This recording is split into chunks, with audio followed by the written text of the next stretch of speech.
Hello दोस्तों, नमस्ते। स्वागत है आप लोगों का हमारे यूट्यूब चैनल हिंदी स्टोरी में। आज हम आप लोगों को पढ़कर सुनाएंगे ठकुरी बाबा। हिंदी की महान लेखिका महादेवी वर्मा द्वारा लिखा गया प्रसिद्ध रेखाचित्र है। वही आज हम आप लोगों के समक्ष पढ़ के सुनाने वाले हैं। तो चलिए स्टार्ट करते हैं। ठकुरी बाबा रेखाचित्र। भक्तिन को जब मैंने अपने कल्पवास संबंधी निश्चय का सूचना दी तब उसे विश्वास ही ना हो सका। प्रतिदिन किस तरह पढ़ने आऊँगी, कैसे लौटूंगी, तांगे वाला क्या लेगा, मल्ला क्या लेगा, मल्ला कितना मांगेगा, आदि आदि प्रश्नों की झाड़ी लगाकर उसने मेरी अदूरदर्शिता पर मानित करने का प्रयत्न किया। मेरे संकल्प के विरुद्ध बोलना उसे और अधिक दृढ़ कर देना है, ऐसे भक्तिन जान चुकी है, पर जीभ पर उसका वश नहीं। इसी से अपने प्रश्नों का अजरस वर्षा में भी मुझे अविचलित देखकर वह मुंह बिचकाकर कह उठी, कल्पवास की उम्री आई तो ओह हुई जाई कि एक ही दिन के नेम धर्म समाप्त कर के प्रतिज्ञा है। यह सब मैं नियम धर्म के लिए नहीं करती, यह भक्ति को समझना कठिन है। इसी से मैं उसे समझाने का निष्फल प्रयत्न करने का अपेक्षा मौन रहकर उसकी भांति को स्वीकृति दे देती हूँ। मौन मेरी पराजय का चिन्ह नहीं, प्रयुक्त वह जय की सूचना है। वह भक्ति से छुपा नहीं। संभवतः इसी कारण वह मेरे प्रतिवाद से इतना नहीं घबराती जितना मौन से आंतरिक होती है, क्योंकि प्रतिवाद के उपरांत जो मन परिवर्तन सहज है, पर मौन में इसकी कोई संभावना शेष नहीं रहती। अंत में भक्ति जैसे मंत्री की सलाह की सम्मति के विरोध ही सिकरी, बांस आदि के गट्ठर समुद्रकूप की सीढ़ियों के निकट एकत्र हो गए और मल्लाह मिलकर विश्वकर्मा का काम करने लगे। 20 में 10 फीट लंबी और उतनी ही चौड़ी साफ सुथरी कोठी बनी और उनके चारों ओर 8 फीट चौड़ा बरामदा बनाया गया। उत्तर वाला बरामदे मेरे पढ़ने लिखने के लिए निश्चय हुआ और दक्षिण में भक्तिन के अपने चौके और साम्राज्य फैलाया। पश्चिम वाले बरामदे में उसके सत्तू गुड़ आदि रखने के लिए सिक्टा टांगा और धोती कथरी आदि टांगने के लिए अलगनी बांधी। कोठी के द्वार जिसमें खुलता था वह अभ्यागतों के लिए बैठकखाना बना दिया गया। इस प्रकार सब बन चुकने पर भक्तिन का टाट और मेरी शीतल पाटी, उसकी धुंधली लालटेन और मेरा पीतल की दीवट में झिलमिलाने वाला दिया, उनकी रांगे जैसी बाल्टी और मेरी लपट जैसी चमकती हुई तांबे की कलसी, उसकी हल्दी धनिया आटा दाल आदि का भौतिकता और मेरी मटकियाँ और मेरे न जाने कब तक पुरातन तथा सूक्ष्म ज्ञान के अपूर्ण सांस्कृतिक ग्रंथ आदि से वह पर्ण फूटी एकदम दम गई, एकदम बस गई। तब भक्तिन का और मेरा कल्पवास आरंभ हुआ। हमारे आसपास और जाने कितनी पर्ण कुटियाँ थीं, पर वे काम चलाऊ भर नहीं कही जाएगी। किसी समय इस कल्पवास में कितना महत्व रहा होगा, इसका अनुमान लगाने के लिए इसका आज का समारोह भी पर्याप्त है। संभवतः उस समय देश के विभिन्न खंडों में रहने वाले व्यक्तियों का मिलन, उसके पारस्परिक परिचय, विचारों का आदान प्रदान तथा सांस्कृतिक समन्वय का यह महत्वपूर्ण साधन रहा होगा। ये नदियाँ इस देश की रक्तवाहिनी शिराओं के समान जीवनदायक रही है।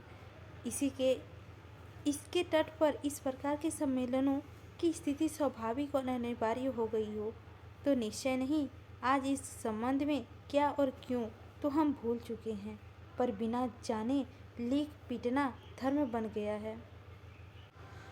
मुझे इस कल्पवास का मोह है, क्योंकि इस थोड़े समय में जीवन का जितना विस्तृत ज्ञान मुझे प्राप्त हो जाता है उतना अन्य उपाय से संभव नहीं, और जीवन के संबंध में निरंतर जिज्ञासा मेरे स्वभाव का अंग बन गई है।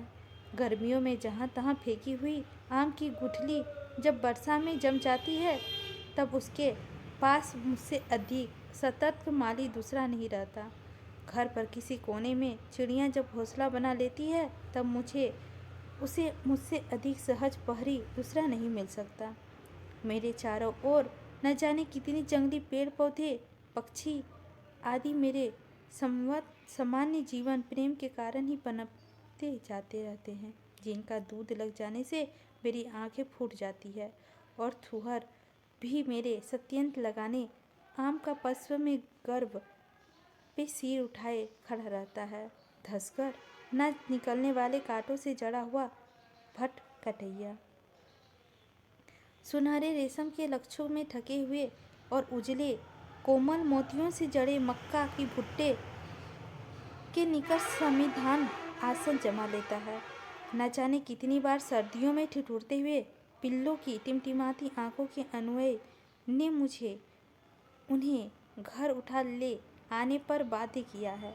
पानी से निकले हुए जल में मछलियों की तड़प, पक्षियों के व्यापारियों में संकीर्ण पिंजरे की पक्षियों की फरफराहट, लोहे के कल घरे जैसी गाड़ी में बंदी और हाँफते हुए कुत्तों की करुणा विवशता ने मुझे जाने कितने विचित्र कामों के लिए प्रेरणा दी है। ऐसा सनकी व्यक्ति मनुष्य जीवन के प्रति निम्रोही हो तो आश्चर्य की बात होगा, पर उनकी सुख दुख, जीवन मृत्यु आदि के संबंध में जो कुछ जानने का इच्छा और सीमातीत हो जाना स्वाभाविक है। मेरी इस स्वाभाविकता और अस्वाभाविकता भार भक्तिन की ही को उठाना पड़ता है। घोंसले में गिरे कूड़े करकट को फेंकने के उपरांत पवित्र होकर वह सूर्य को अर्घ्य देने खड़ी हुई और पल्ले ने आंगन गंदा कर दिया।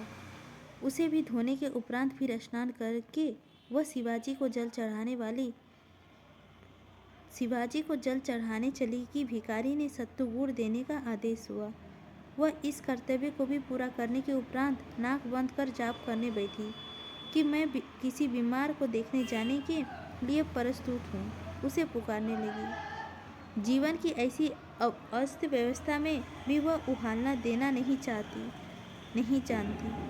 हाँ, कभी कभी ओठ सिकुड़कर गंभीरता का अभिनय करती हुई वह कह बैठती है कि ई विद्या का कौन इंतजाम नहीं बा, होत हो हमरो बैठ तो में एक ठो सर्टिफिकेट पाए जाइत वार का।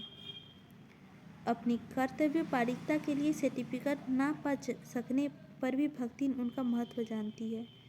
इसी कारण साधारण सी बीमारियों में भी चिंतित हो उठती है। अब हम मर जाइब तो इनकर का होई, कौन बनाई खिलाई, कौन इनकर ई अजाब घर देखी सुनी। भक्तिन की मृत्यु की चिंता करते करते मेरे अजायब घर की व्यवस्था के लिए उद्विग्न होकर किसी हंसी नहीं आएगी। धर्म में अखंड विश्वास होने के कारण भक्तिन के निकट कल्पवास बहुत महत्वपूर्ण है, पर वह जानती है कि मेरे भानमती का कुनवा जोड़ने की प्रवृत्ति उसे मोह माया के बंधन तोड़ने का अवकाश न देगी। गांव में मेले से लेकर कल्पवास तक सब मेरे लिए पाठशाला है, पर इसमें मैं मुंह बढ़ाना ही सीखती हूँ, विराग साधन नहीं। संक्रांति के एक दिन पहले संध्या समय जब मैं योग दर्शन खोलकर बैठी तब बिरल बदलियाँ बिजली की तार में गुद कर सघन होने लगी। भक्ति ने चूल्हा सुलगाया ही था कि ग्रामीण यात्रियों का एक दल उस ओर से बरामदे के भीतर आ घुसा। मेरे लिए धर्म अनुगत भक्तिन संसार के लिए कठोर प्रतिद्वंद हुई है। यह भला इस असंख्यक चढ़ाई से क्यों क्षमा करने लगी। आंधी के बेग के साथ जब वह चौके से निकलकर ऐसे अवसरों के लिए सुरक्षित शब्द वनों का लांघन दिखाने लगी, तब तो वह शीतल पट्टी का सिंहासन भी डोल गया। उठकर देखा, एक वृद्ध ने नेतृत्व के बालक, पौड़, स्त्री पुरुष आदि सम्मिलित भीड़ थी। गठरी मोटरी बर्तन हुक्का चिलम चटाई पिटरा लोटा बोरा सब गृहस्थी लदे फंदे यह आमंत्रित अभ्यागत मेरे बरामदे में कैसे आ घुसे, यह समझना कठिन था। मुझे देखकर जब भक्तिन का उग्र मूर्ता की अपराधी की रेखाएं उभरने लगी और उसका कड़कता स्वर्ग में एक हल्की सी कप्पन खो गया, तब संभवतः अभ्यागतों के समझते देर नहीं लगी कि मैं ही उस भूत सिरके की प्रसाद का एक छत्र स्वामिनी हूँ। यूथो वृद्ध ने 2 पग आगे बढ़कर परम शांत पर सन्निसिक्त स्वर्ग में कहा, बिटिया रानी का हम परदेसिन को ठहरे ना देवी, बड़ी दूर से पाइप पियादे चले आवत है। ई तो रेन बसेरा है, भोर भयो उठी जाना रे का झूठ कहित है। हम तो बूढ़ा बाप मनाई हैं, ऊपर समुद्र कूप का महाराज ठहरवे बवे कहत रहे, वहाँ उठे चढ़ावे के समंत रही। नीचे कौनी टपरी माँ तिल धरे का ठिकाना नहीं बा। अब दिया बाती की बरिया कहाँ जाई कसर करी। वीर्त के कंठ स्वर्ग और उसके कथन और आत्मिकता ने मुझे बलात् आकर्षित कर लिया। भक्तिन की दृष्टि में अस्वीकार के अक्षर पढ़कर भी मैंने उन्हें अनदेखा करते हुए कहा, आप यहीं ठहरिए बाबा, मेरे लिए तो यह कोठरी भी काफ़ी है। ना होगा तो भक्तिन खाना बाहर बना लिया करेगी, इतना बड़ा बरामदा है। आप सब आ जाइए, रेन बसेरा तो है ही। फिर जब मैं अपनी पुस्तकें और शीतल पट्टी लेकर भीतर आ गई तो दिया जलाकर पढ़ने बैठी, तब वे अपने अपने रहने की व्यवस्था करने लगे।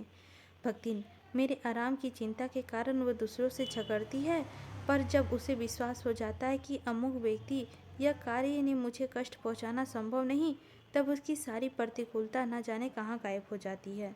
भीड़ में मेरी शांति भंग हो सकती है, इस संभावना से उसे कठोरता दी थी। वह उस कठोर संभावना के साथ ही विलीन हो गई।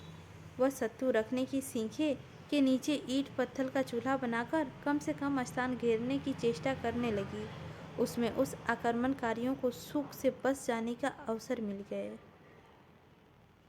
उस रात तो मुझे नए संसार की व्यवस्था देखने का अवसर न प्राप्त हो सका। दूसरे दिन संक्रांति की छुट्टी थी। मुझ में इतनी आधुनिकता नहीं कि स्नान ना करूं, और इतनी पुरातनता भी नहीं कि भीड़ में धक्कम धक्के से स्नान का पुण्य लूटने जाऊं। सो मैं मुंह अंधेरे ही भक्तिन को जगाकर कोहरे में भारी आवरण के नीचे करवट बदल बदल कर अपने अस्तित्व का पता देने वाली गंगा की ओर चली। जब लौटी तब कोहरे पर सुनहरी किरणें ऐसे लग रही थी जैसे सफ़ेद आबेरवा का चादर पर सोने के तारों में हल्की जाली ढाक दी गई हो। समुद्र कूप की सीढ़ियाँ की दक्षिण और बनी हुई मेरी बड़ी और कोहलार शून्यपन पुट्टी आज पहचानी ही नहीं जा रही थी। उसके नीचे बसी हुई अस्थिर दृष्टि से देखकर जान पड़ता है कि किसी परेशान साधक में किसी असावधान श्वास के साथ इच्छाओं की चंचल भीड़ उसके निगरा हृदय के भीतर घुस पड़ी हो। निकट पहुंचकर मैंने अपनी कुटी की शांति भंग करने वालों की इच्छा निरीक्षण किया। वृद्ध महोदय ने सेनानी के उपयुक्त आडंबर के साथ मेरे पढ़ने के बरामदे में अधिकार जमा लिया था। फटी और अनिश्चित रंगदारी दरी और मटमैली दूषिती का बिछौना लिपटा हुआ धरा था। उसके पास ही रखी हुई एक मैले फटे कपड़े की गठरी उसका एकाकीपन दूर कर रही थी। लाल चिलम का मुकुट पहने नारियल का काला हुक्का बांस के खंभे से टिका हुआ था। तूल की गोट वाला काला सुस्ती का बटुआ दीवार से लटक रहा था। खंबे और दीवार की बंधी डोरी की अलगनी पर एक धोती की रुई भरी काली मर्च रही स्वामी का गौरव की घोषणा कर रही थी। निरंतर मैल स्नान से सगीन लाठी का गठीलापन भी कितना जान पड़ता था। पोताने की ओर यत्न से भरी हुई काठ और निवाड़ से बनी खटपटी कह रही थी, जूते से अछूतेपन और खड़ाऊ की ग्रामीणता के बीच से मध्य मार्ग निकलने के लिए एक स्वामी ने उसे स्वीकार किया है। सारांश यह है कि मेरे पुस्तकों के समारोह से लज्जित करने के लिए मानो बूढ़े बाबा ने इतना आडंबर फैला रखा था। वे स्वतः दातोन के लिए नीम की खोज में गए हुए थे। इसी से मैंने भेड़िए के समान तीव्र दृष्टि से उनकी शक्ति के साधनों की नाप जोख कर ली। बरामदे की दूसरी ओर उस जमघट कुछ विचित्र सा था। एक सूरदास सम्राधी जैसे बैठे थे। उसके मुख पर चेचक कदा दृष्टि के जाने का मार्ग की ओर संकेत करते जान पड़ते थे। श्याम और दुबर शरीर से कंठ कि उभरी नसों का तनाव बताता था कि वे अपनी विकलांगता का बदला कंठ से चुका लेना चाहते थे। सिरकी की टट्टी बांधते समय बांस का एक कोना कुछ बढ़कर खुट्टी जैसा बन गया था। इसी से एक चिकारा और एक जोड़ मंजीरा लटक रहा था। सामान में चादर, टाट और ऐसी लुटिया भरी थी जिसके किनारे घिसते घिसते टेढ़े मेढ़े और पौने हो गए थे। टाट की सीमा के बाहर विरासान और विराजमान और तिलक छाप की पंडिती की घोषणा करते हुए एक बोर्ड एक रंगीन पटरी खोले हुए थे। रूप रंग में यह पटरी शालिग्राम या शंकर का मंदिरगृह जान पड़ता था और संभवतः देवता का भार हल्का करने के लिए वे ऊन पर लदे चंदन खींचने के पत्थर और चंदन की अधघिसी मुठिया बाहर निकल रही थी। राम नामित चादर का एक टुकड़े पर जो पोथी पात्रा धरा था उनसे सबसे ऊपर हनुमान चालीसा को शोभित होना प्रकट कर रहा था। उनके दैवत्य को नित्य भूत प्रेतों की आसुरी माया का लोहा लेना पड़ा था।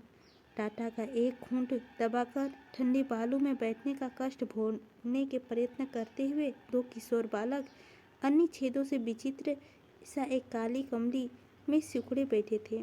उनमें से एक की दृष्टि छप्पर से लटकती हुई संभवतः सत्तू गुड़ जैसे मिष्टानों की गठरी को हिप्नोटाइज कर रही थी और दूसरा चकित के समान पंडित के क्रियाकलाप का तत्व समझाने के लिए लगा हुआ था। एक और अधेड़ बाहर बैठकर धूप ले रहा था। एक पुरानी और छीनी चादर ने उसके दुबले शरीर के ढांचे को छिपा रखा था, पर नोकदार कंधों का आभास और उभरी नसों वाले सूखे हाथ सच्ची कथा कह देते थे। खिचड़ी से भरी हुई बेहुइयों से युक्त पैर का कंकाल लेस शरीर से पृष्ठ जान पड़ते थे। मुख पर छुरियों के अक्षरों में भाग्य की अनाड़ी बालक के समान इतना लिखा था कि अब उसका तात्पर्य कठिन था। स्त्रियों के डिपार्टमेंट में अधिक स्थिति भी इससे कुछ अधिक अच्छी नहीं जान पड़ी। बड़ी सी गठरी के सहारे दो वृद्धाएं सुमिरनी लिए ठंडी जमीन पर बैठी थी, जिसमें एक उग रही थी और दूसरा अपने सामने बसी सृष्टि के प्रति अवश्य बेचैनी लगती थी। उगने वाली के पैरों में कसे हुए गोल चिकने कड़े और हाथ में चांदी के एक एक चपटी चूड़ी उसके मुठ्ठित मुंड के भीतर छिपकर बची हुई सिंगार प्रियता को पता देते थे। दूसरी के गले में बंधे काले डोरे की पराए हुए रुद्राक्ष के दो बड़े बड़े मानके स्त्री को आभूषण परंपरा का पालन मात्र जान पड़ते थे। एक की आंखें माड़े से धुंधली, नाक टुटकी और झुकी हुई और मुख पर मुंह का भाव एक करुण उदासीनता थी, पर कानों के धोती से बाहर निकलते और होठों को खोलती बंद करती हुई दूसरी अपनी छोटी काली आंखों में घुमाकर तथा छोटी नाक के गोल नथनों को फुलाकर मानो चारों ओर से बिखरे हुए रूप, रस, गंध, शब्द की खोज खबर ले रही थी। निकट ही रखा एक बड़ा काली फल और उसमें टिका हुआ हाशिया दोनों वीरांगी हृदयों का भोजन के प्रति राग प्रकट कर रहा था और ऊपर छप्पर की बंधी रस्सी की फांसी में झूलती हुई काली घी की हांडियां अपने चमकदार चिकनेपन में उन दोनों की बाह्य रूखापन का विद्रोह कर रहा था। सफ़ेद बूटेदार काली पुरानी धोती पहने हुए जो अधेड़ स्त्री कोने पे लेटे हुए खुली हुई डोर की अग्रणी बांधने की व्यस्त थी, उसे मैं नहीं देख सकी, पर अरगनीम की गुदड़ी बाजार लगाने के लिए जो फटे पुराने कपड़े संभाल रखी थी, उसने मेरे ध्यान को विशेष रूप से आकर्षित कर लिया। लाल किनारे की मटमैली धोती का नाक तक खींचा हुआ घुटन ही उसे विशेषता नहीं थी। हाथ की मोटी कच्ची शरबती रंग की चूड़ियाँ और पाँव के कुछ ढीले पतले कड़े तथा दो दो बिछुए भी उनके भिन्न सामाजिक स्थिति का परिचय दे रहे थे। घूंघट के बाहर निकले मुख के अंश की बेठोर चौड़ाई और उसमें व्यक्त सौम्य भाव की कुछ ऐसी खींच खाच थी ना कि आँख उसे सुंदर कहती थी, न मन उसे कुरूप मानता था।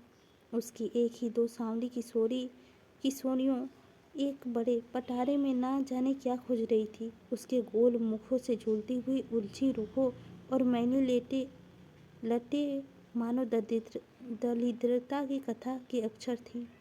दूसरी ओर फटी दरी के टुकड़े पर एक काली कलूठी बालिका फटा और तंग कुर्ता पहने सो रही थी। उसका बीच बीच में कांप उठना सर्दी और नींद का संघर्ष की तीव्रता बताता था।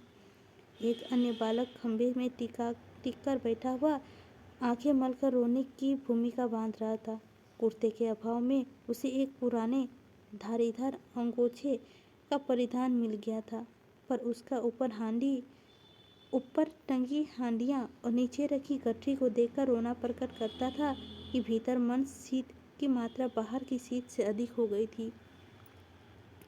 पूर्व के कोनों में पड़े हुए पुआल का गट्ठा और उस पर सिमटी हुई मैली चादर की सिकुड़न कह रही थी कि सोने वाले ने ठंड की गठरी बनाकर रात काटी है। एक श्यामा गिनी युवती बाहर बालू के गड्ढे खोद खोद कर चूल्हा बनाने में लगी थी। कुछ गोलाई के लिए लंबे रूखे और उभरी हांडियों वाले मुख की छोटी नथ हिल हिलकर कभी होठ कभी कपोल में ऊपरी भाग छू लेती थी। सफ़ेद बूटेदार लाल रंगों की काली कोट फाड़कर जहाँ तहाँ से उभर रही थी। पीली पुरानी ओढ़नी से भी व्यस्त शरीर में दुबलताओं को जल्दी जल्दी बालू निकालने में लगे हुए हाथों का फुर्तीलापन छिपा लेता है। भक्तिन तो उंगलियां ओठ पर स्थापित कर विस्मय से भाव से बड़बड़ाई, अरे मोरे बपई, सगर मेला तो यहीं सिकल आवा है। अब ई अजायब घर छाटी के दूसरा मेला के देखे जाई। उसकी एक क्रोधपूर्ण दृष्टि डालकर मैं अभ्यागतों से संभाषण का बहाना सोच रही थी कि घूंघट वाली के सहज स्वर्ग ने मुझे चौंका दिया। पा लागी दीदिया, आपका तो हम पाँचे बड़ा कष्ट दीन है। पालंग में उत्तर में क्या कहा जाए, यह मेरा नागरिक पगलंभता भी ना बता सकी। इसी से मैंने नहीं कष्ट काहे की जगह की कमी से आप ही लोगों को तकलीफ हुई कहकर शिष्टाचार की परंपराएं को जैसे पालन किया। फिर मैं अपनी कोठरी की व्यवस्था में लग गई और भक्तिन मोटे चावल और मूंग की दाल की खिचड़ी मिलाकर और काले तिल के लड्डू लेकर दान परंपरा की रक्षा करने गई। वहाँ से लौटकर अपनी खिचड़ी चढ़ाई। खाने के समय भक्तिन दो दिख करना मुझे अच्छा लगता है, क्योंकि इसके अतिरिक्त और किसी अवसर पर वह मेरी खुशामद नहीं कर सकती, उल्टे 10-5 सुनाने की कमर कसे प्रस्तुत रहती है। गुड़ में बंधे काले तिल के लड्डू बहुत मीठे होने के कारण मैं नहीं खाती। इसी से भक्तिन मेरे निकट मोदक समपयानी का अनुष्ठान पूरा करने के लिए सफ़ेद तिल धो कूटकर और थोड़ी चीनी गुड़ मिलाकर लड्डू बना लेती थी। इस बार कल्पवास में गड़बड़ी में भक्तिन घर की देवता से अधिक महत्व बाहर की देवताओं को दे बैठी। मेले की देवताओं का 3 से 33 कोटि जाना स्वाभाविक हो गया। अतः भक्तिन के लिए कुछ भी नहीं बच सका। घर की यह स्थिति भांपकर ही मुझे कौतुक सूझा और मैंने बहुत गंभीर मुद्रा के साथ कहा, मेरे लिए लड्डू लाओ। किंतु भक्तिन ने उद्विग्नता देखने के लिए सुख मिलने से पहले ही कल का प्रश्चित कंठ स्वर्ग सुन पड़ा। बिटिया रानी का हमहू आ सके थे, मैं तो छूत पाक मानती ही नहीं। और भक्तिन बड़ी बटलोई सहित कोयले की मोटी रेखा के भीतर सुरक्षित थी। इधर निकल आइए बाबा, सुनकर वृद्ध दोनों हाथों में दोनों संभाले हुए सामने आ खड़े हुए। सिर पर अग्रभाग खलवाट होने के कारण चिकना चमकीला था, पर पीछे की ओर कुछ सफ़ेद केशों को देखकर जाना पड़ता था कि भाग्य के कठोर रेखाओं से भीत होकर वे दूर जा छिपे हैं। छोटी आंखों का विषाद, चिंतन और ममता का ऐसा सम्मिश्रण भाव था जिसे एक नाम देना संभव नहीं। लंबी नाक के दोनों ओर खींची हुई गहरी रेखाएं दाढ़ी की विलीन हो जाती थी। होठों में व्यक्त भावुकता के विरल मूछें छिपा लेती थी और मुख की असाधारण चौड़ाई को दाढ़ी ने साधारणता दे डाली थी। सघन दाढ़ी में कुछ लंबे सफ़ेद बालों के बीच से छोटे काले बाल ऐसे लगते थे जैसे चांदी के तारों में जहाँ तहाँ काले डोले उलझकर टूट गए हों।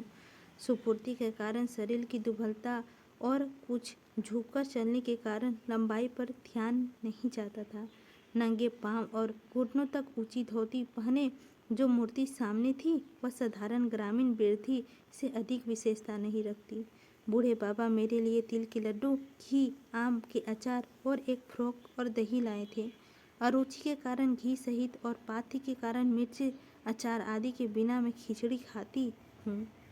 यह अनेक बार कहने पर भी वृद्ध ने मना नहीं और मेरी खिचड़ी पर दानेदार घी और थाली में एक और अचार रख दिया। दही का दोना थाली में टिकाकर अनुमय का स्वर्ग में कहा, तनिक सा चीखो तो बिटिया रानी, का पढ़े लिखे मायने यहीं खाए के जियत है। उन दिन उन अभ्यागतों ने मेरे विशेष परिचय का सूत्रपात हुआ, जो धीरे धीरे सहचय सहित सने का परिणित होता गया। मुझे सवेरे 9 बजे झुक्सी से उस पार जाना पड़ता था और वहाँ से तांगे में यूनिवर्सिटी अकेले आना जाना ना अच्छा लगने के कारण मैं भक्तिन को भी इस अवमन का आनंद उठाने के लिए बाध्य कर देती थी। तब तक मैं लौटने के लिए स्वतंत्र होती। तब तक भक्ति नारद के समान या तो तांगे वाले की आत्मकथा सुनकर अपनी भूलों पर निर्णय देती या अन्य परिचितों के यहाँ घूम फिरकर संसार की समस्याओं को समाधान करती रहती। सवेरे आने में हड़बड़ी के कारण खाने पीने की व्यवस्था ठीक होना कठिन था और लौटने पर जलपान का प्रबंध होना में भी कुछ विलम्ब हो जाता था। मेरी असुविधा को उन ग्रामीण अतिथियों ने कब और कैसे समझ लिया मैं यह नहीं जानती, पर मेरे पर्णकुटी में पैर रखते ही जलपान के लिए विविध पर स्वतः नवीन व्यंजन उपस्थित होने लगे। फूल के बड़े कटोरे में बाजरे की दलिया और दूध, छोटी थाली में सत्तू, गुड़ या पुए, रंगीन डालिया में मुरमुरे, चने और भूंगे शकरकंद आदि के रूप में जो जलपान मिलता था उसे पंचायती कहना चाहिए, क्योंकि सभी व्यक्ति अपने अपने चौक में से मेरे लिए कुछ न कुछ बचाकर सीखे रख देते थे। एक साथ इतना सब खाने के लिए मुझे जीवन में ममता छोड़नी होगी या बार बार समझाने पर भी उसमें से कोई मानता ही नहीं था। का दीदिया ना चखिए, बिटिया रानी छुई भर देती तो हमार जियरा अस सिरा जात, दीदिया जीभ ते तनिक धर लेती तो सब अकारत न जात आदि अनुरोध में सुनकर यह निश्चय करना कठिन हो जाता था कि किसे अस्वीकृति के योग समझा जावे। निरुपाय चना गुड़ से लेकर बाजरे के पुए तक सब प्रकार के ग्रामीण व्यंजनों में मेरा सहलाती रुचि का संस्कार होने लगा। जलपान का समारोह के उपरांत वे सब सन्यथा स्नान, गंगा के दीपदान आदि के लिए तट पर और मैं उत्सुक और जिज्ञासु दर्शन के समान उनका अनुसरण करती। कल्पवासी एक ही बार खाते और माघ में कड़कते जाड़े में भी आग न तपने के नियम का पालन करते। इन नियमों को मूल में कुछ तो लकड़ी का महंगापन और अन्य का अभाव रहता है और कुछ तपस्या की परंपरा। पर मुझे सर्दी के अलाव जलता हुआ देखना अच्छा लगता है। लकड़ी कंठों का अभाव तो था ही नहीं, बस पर्णपुटी की बाहर बड़ा सा ढेर लगाकर मैं होली जलाती और अतिथियों की गृहस्थी के साथ आई हुई एक पुरानी मचिया में बैठकर तपती। उनके बच्चे जो कल्पवास के कठोर नियमों से मुक्त थे और मेरी भक्ति जिनका कल्पवास परलोक से अधिक इस लोक से संबंध रखता था, आग के निकट बैठकर हाथ पैर सेकते। सच्चे कल्पवासी अपने और आग के बीच में इतना अंतर बनाए रखते थे जितने में पाप पुण्य का लेखा जोखा रखने वाले चित्रगुप्त महोदय धोखा खा सके। इस विचित्र सम्मेलन का कार्यक्रम वैसा तो अनोखा था, कोई भजन सुनता, कोई पारंपरिक कथा कहता, कभी किंवदंतियों के नए भाषण होते, कभी लोक चर्चा और पर मौखिक टीकाएं रखी जाती। कबीर की रहस्यमय उलटवासियों से लेकर अच्छे बल खरीदने के व्यवहारिक नियम तब सब में उन ग्रामीणों की अच्छी गति भी इसी से उसकी संगति ना एक रास जान पड़ती थी ना निरर्थक। इस संपर्क के कारण ही मैं उनकी जीवन कथा से परिचित होती गई। बूढ़े ठकुरी बाबा भाट वंश की अवतीर्ण होने के कारण, कवि और कवि होने के कारण मेरे सहजातीय कहे जाते सकते हैं। आधुनिक युग की भाट चरणों की कर्तव्य और आवश्यकता में बहुत अंतर पड़ चुका है। इसी से ना कोई उसके अस्तित्व को जानता है और ना उसके कवित्व व्यवसाय को शून्य मूल्य समझता है। अब तो उनका पैतृक धंधा व्यक्तिगत मनोविनोद मात्र रह गया है। समय का प्रभाव को देखकर ही ठकुरी बाबा के पिता ने तुकबंदी के लिए मिली हुई प्रतिभा के उपयोग साधारण कितना बनने के में किया और उसका दिव्यगत प्रथम पत्नी के दोनों संयुग पुत्रों को भी नीति शास्त्र के परंपरागत बनाकर भावुकता में प्रवेश का मार्ग ही बंद कर दिया। दूसरी नवोढा पत्नी भी जब परलोकवासिनी हुई तब उसका पुत्र अवोध बालक था, पर पिता ने प्रिय पत्नी के प्रति विशेष स्नेह प्रदर्शन के लिए उसे साक्षात कौटल्य बनाने के संकल्प दिया। इस शुभ संकल्प की पूर्ति के लिए जैसा भागीरथ प्रयत्न किया गया उसे देखते ही असफलता की देवी ही कहा जाएगा। संभवतः पति की नीतिमत्ता से भागकर परलोक में शरण पाने वाले माँ पुत्र को बचाने के लिए उस पर भावुकता की वर्षा करने लगी हो सकता है कि कौटल्य ने दूसरे कौटल्य की संभावना से कुपित होकर उसका बुद्धि भ्रष्ट कर दी हो, पर यह सत्य है कि हठी बालक को अपना पराया तक नहीं सीखा। नीति के अन्य अंगों की तो चर्चा ही किया। हताश पिता ने इस कठोर शिक्षा के भार बड़े पुत्र पर छोड़कर अपने जीवन का अवकाश ग्रहण किया। सौतेले बड़े भाई और गृहस्थी वाले ने इसी का घर द्वार सब उन्हीं के अधिकार में रहा और छोटे भाई चाकरी के बदले में भोजन वस्त्र पाता रहा। उसका कवित्व भाइयों के लिए लाभप्रद ही ठहरा, क्योंकि कोई भी कला सांस्कृतिक और विशेषतर व्यावसायिक बुद्धि को पनपने ही नहीं दे सकती और बिना इस बुद्धि के मनुष्य अपने आप को हानि पहुंचा सकती है, दूसरों को नहीं। जब जात बिरादरी में छोटे को अविवाहित रखने का टीका टिप्पणी होने लगी तब भाइयों ने उसका एक सुशील बालिका से गठबंधन कर दिया और भौजाइयों ने देवरानी के सेवा धर्म का शिक्षा देना आरंभ किया। दंपतियों सुखी नहीं हो सके यह कहना व्यर्थ है। दासों को एक से दो होना प्रभुओं के लिए अच्छा हो सकता है, दासों के लिए नहीं।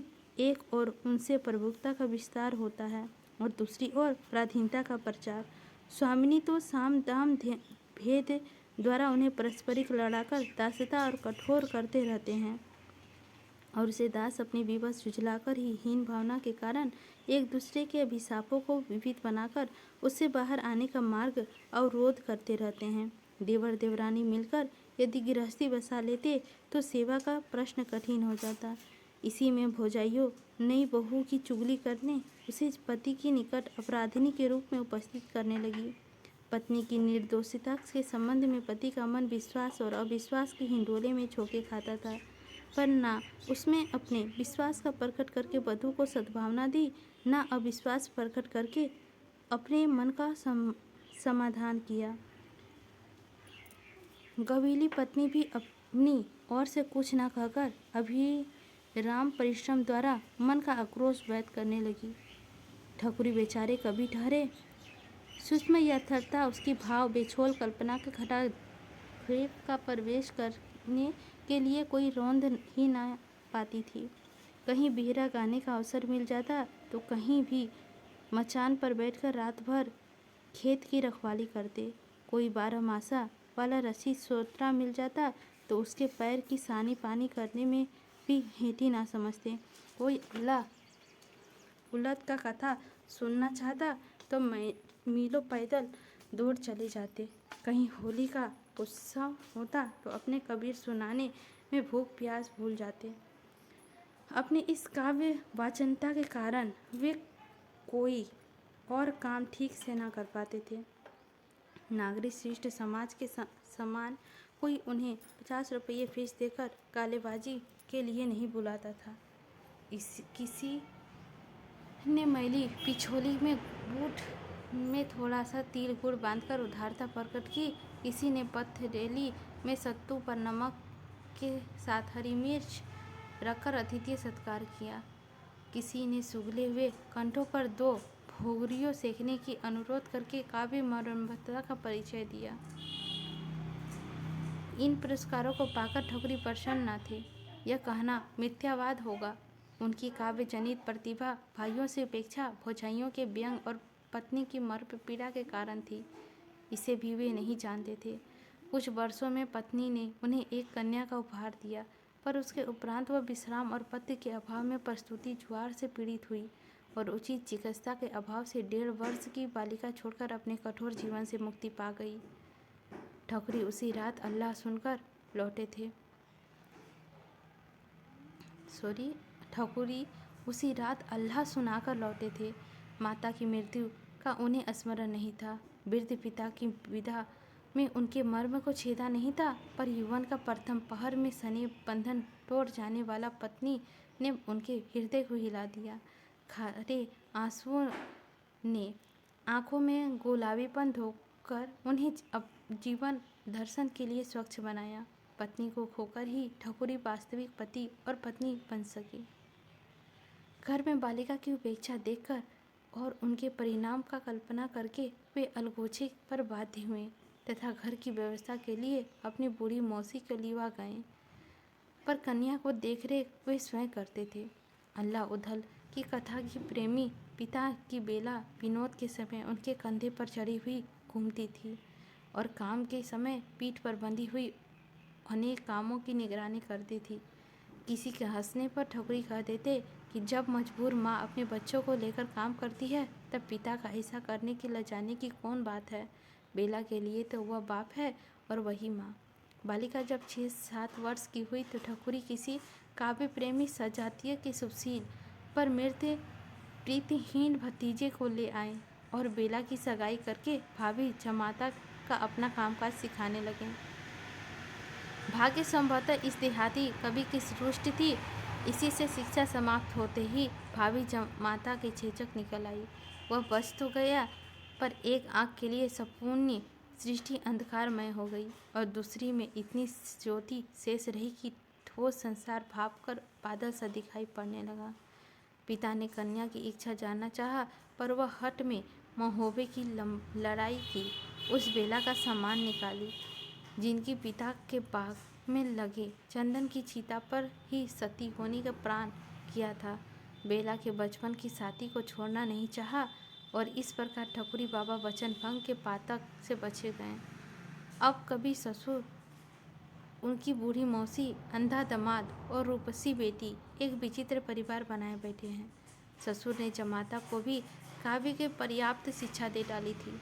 ठकुरी बनकर भक्ति को पद गाते थे, तब उसकी खंजरी पर 2 अंगुलियों की थपकी देकर जान संभलता था।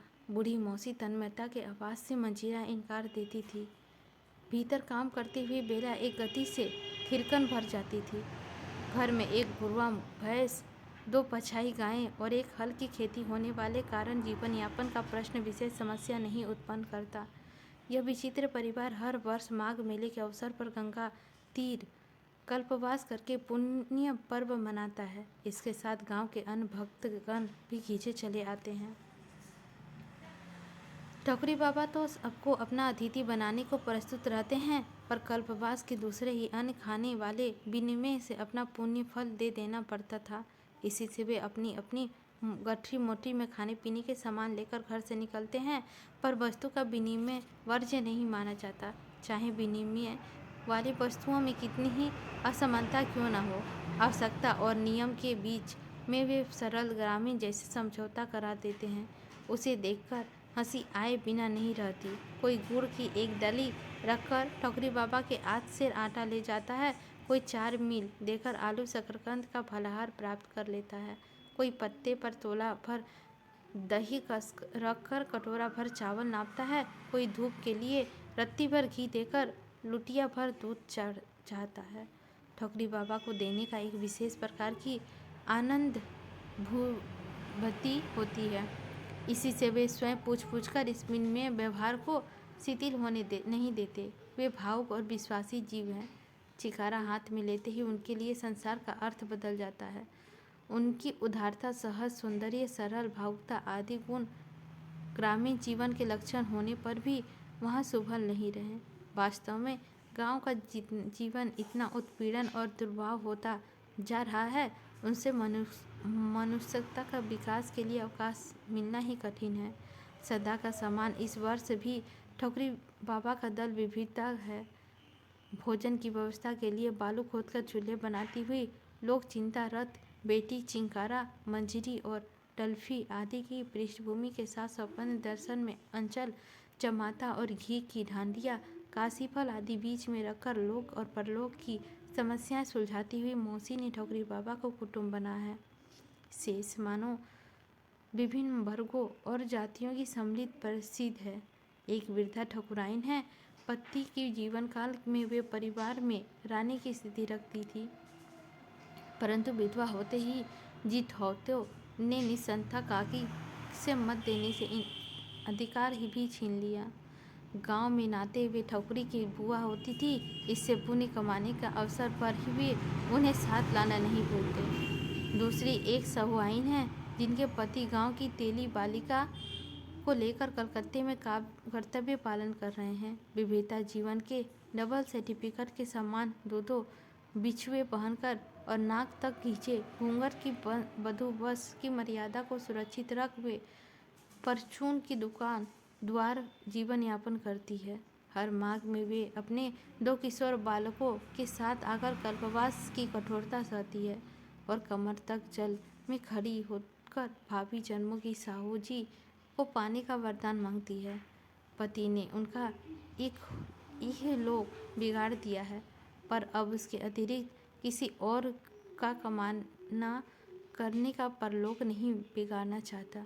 तीसरा एक विधुर काक्षी है। किसी के टुकड़े पर कुछ तरकारी बोकर किसी के आम का बगिया की रखवाली करके अपना निवरा करता है। उसकी घरवाली 3 पुत्रियों को भेड़ दे चुकी थी। चौथा पुत्र उपहार देने का अवसर पर वह संसार के सभी आदान प्रदानों में छुट्टी पा गई। दिन रात कठोर परिश्रम करने पर भी उसे प्राय भूखा सोना पड़ता था। चौथी पार पुत्र जन्म के उपरांत घर में थोड़ा चावल मिल सका। बड़ी लड़की ने उसे को भात चढ़ा दिया। भात यदि माँ खा लेती तो बच्चे भूखे सोते। इसी से उसने चावल पसाकर मार स्वयं पी लिया और भात उनके लिए रख दिया। उसी रात वह सन्निपातग्रस्त हुई और तीसरे दिन नवजात पुत्र के साथ ही उसने जीवन का कठिन समस्या समाप्त हो गया।